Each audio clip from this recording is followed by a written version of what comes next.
Assalamualaikum warahmatullahi wabarakatuh. Alhamdulillah kembali berjumpa dalam nuansa pencerahan hati. Teriring doa untuk kita semua senantiasa dalam rahmat berkah ridha Allah Subhanahu wa taala. Amin ya rabbal alamin. Kembali merenung sejenak apa yang disampaikan untayan kata penuh hikmah dalam kitab Al-Hikam. Syekh Ibnu Athaillah menuturkan, la yukhafu alaika antal tabisat turku alaik wa innama yukhafu alaika min ghalabatil hawa alaik. Bukan ketidakjelasan jalan yang dikhawatirkan dari dirimu, akan tetapi yang dikhawatirkan adalah menangnya hawa nafsu atas dirimu. Sahabat-sahabatku sekalian, sungguh amat dalam penuh hikmah apa yang dituturkan, disampaikan oleh Syekh Ibnu Athaillah Al-Iskandari dalam kitabnya Al-Hikam ini. La yukhafu alaika antal tabisat turku alaik. Bukan ketidakjelasan jalan yang dikhawatirkan dari dirimu. Wa innama yukhafu alaika min ghalabatil hawa alaik. Yang dikhawatirkan adalah menangnya hawa nafsu atas dirimu. Sebagai contoh misalnya, saat kita dapat melakukan ketaatan, melakukan amal-amal kebaikan, yang dikhawatirkan menangnya hawa nafsu pada dirimu adalah kita menganggap ketaatan, kebaikan, amal-amal soleh yang kita lakukan, kita yang bisa melakukannya, bukan menghujamkan dalam hati ini adalah karunia Allah Subhanahu wa taala. Bisakah kita melakukan taat tanpa izin Allah Subhanahu wa taala? Tentu tidak. Artinya jangan sampai saat melakukan ketaatan kita merasa yang melakukan taat. Ketahuilah saat kita melakukan kebaikan, ketaatan adalah karunia dari Allah Subhanahu wa taala. Yang dikhawatirkan menangnya hawa nafsu atas dirimu, timbul ego kita.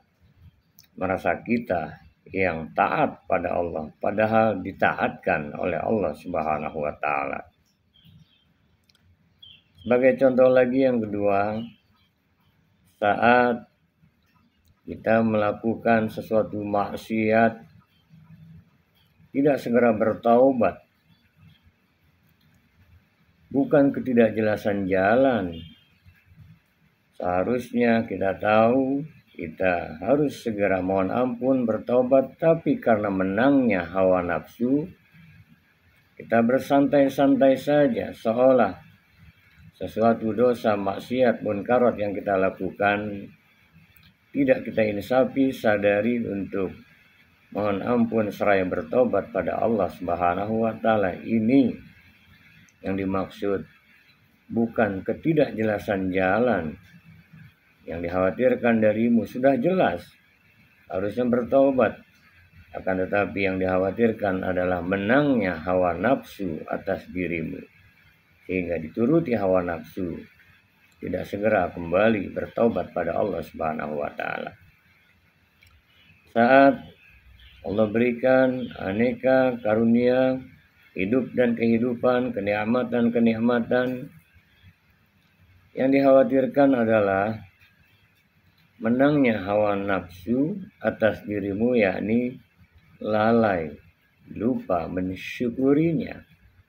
Padahal semua aneka karunia nikmat yang Allah berikan, hidup dan kehidupan ini, diberikan kemudahan-kemudahan, kelapangan, bisa menikmati aneka hidup dan kehidupan, mata yang masih berfungsi, telinga yang masih bisa mendengar, kita bisa beraktivitas, tangan bisa kita gerakkan, kaki kita bisa langkahkan.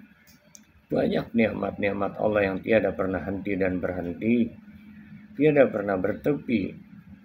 Yang dikhawatirkan menangnya hawa nafsu alias tak mampu disyukurinya, lalai.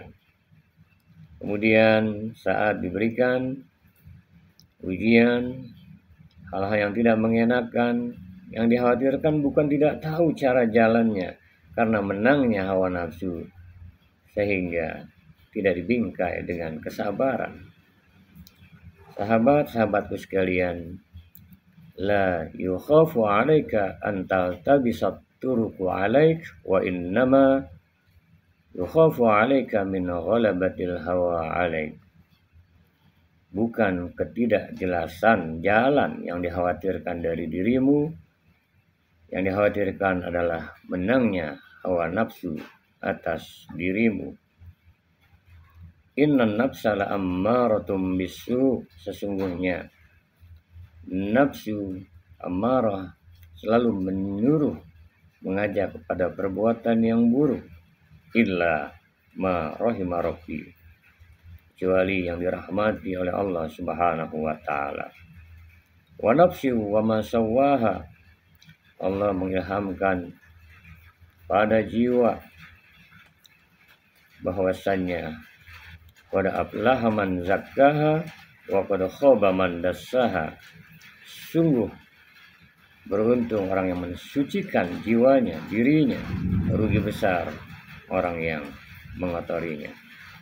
Untuk itu penting untuk senantiasa menyadari bahwasannya nafsu yang cenderung kadang mengelabui kita, sehingga saat taat kita yang merasa taat, saat berdosa kita enggan untuk segera bertobat, saat menikmati karunia hidup kita lalai untuk bersyukur, saat diuji kita enggan atau tidak sabar seraya berpasrah diri bertawakal kepadanya. Ini adalah muatan-muatan nafsu. Dengan demikian penting untuk selalu mohon rahmat Allah, illa ma rahima rabbi, kecuali yang dirahmati oleh Allah Subhanahu wa taala. Pula amalkan selalu doa yang terdapat di dalam surat Al-Kahfi ayat yang ke-10. Rabbana atina min ladunka rahmah. Wahai Tuhan kami, ya Allah, ya Tuhan kami, berilah senantiasa kami rahmat dari sisimu, kasih sayang dari sisimu. Wahai lana min amrina rasyada, dan jadikan segala urusan kami dalam bimbingan petunjuk-Mu. Semoga senantiasa ketika kita sudah mengetahui hal ihwal yang terkait jalan menuju Allah Subhanahu wa taala, hakikatnya kita la haula wala quwwata illa billahil aliyil azim, maka ketaatan yang kita lakukan karena karunia Allah, karena rahmat Allah, saat kita lakukan perbuatan salah, khilaf, maksiat, segera kita bertobat, pun ada terbesit kita lakukan, itu karunia rahmat Allah. Saat aneka karunia hidup dan kehidupan yang kita jalani ini penuh dengan kenikmatan, cocok dengan kita, sadari itu adalah kasih sayang Allah yang harus perlu senantiasa kita syukuri, dan kita hiasi hidup ini dengan senantiasa sabar atas ujian hidup dan kehidupan. Ya ayyuhalladzina amanu sabiru wasabiru warabitu wattaqullaha la'allakum tuflihun. Wahai orang-orang yang beriman, bersabar, perhebat lagi kesabaran, pertangguh kekuatan, tetap dalam nuansa ketakwaan pada Allah, yang dengannya Allah akan memberikan kemenangan, kebahagiaan. Ista'inu bisabri wassalat. Jadikan senantiasa sabar, sholat sebagai penolong. Berpaut hati senantiasa pada Allah Subhanahu wa ta'ala. Semoga senantiasa Allah rahmati, berkahi, ridhoi kita semua. Amin ya rabbal alamin. Wallahu muwaffiq ila aqwamit thoriq. Walafu minkum. Wassalamualaikum warahmatullahi wabarakatuh.